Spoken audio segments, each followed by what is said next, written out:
Hayu-hayu rancangan abi ngadamel deui chili oil tah anu gaduh resep chili oil anu biasa osok ngadamel chili oil di bumi dibagi-baginya resepna.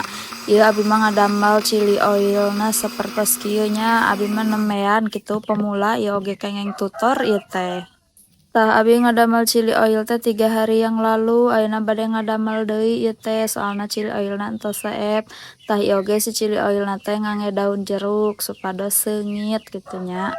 Abi ngadamelna henteu seueur ieu teh kurang lebih sekitaran 200 gram alias 2 oz. Tah ayeuna tos beres ngagiling cabe keringna, lajeng ku abi teh dipanaskeun minyakna. Tah ieu abi ngalebetkeun bawang bodas ieu teh ku abi digoreng heula nya dugi karada koneng kitu tah. Upami entos tinggal lebetkeun deui ieu si cabe kering tadi anu ku abi di blender teu kengeng hilap ngangge bumbu-bumbu kehidupan nya supados aya rasana.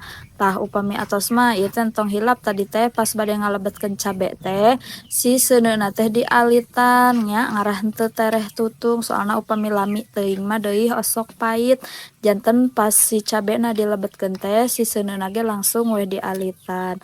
Teu kengeng hilap nya anu hoyong sami ieu blenderna tiasa cek di kerkun engke kengeng 3 picis aya kanggo jus, kanggo bumbu sareng blender keringna sok bungkung hargana nuju promo. Sakitu heula nya mini vlog abi dinten ayeuna hatur nuhun bye bye.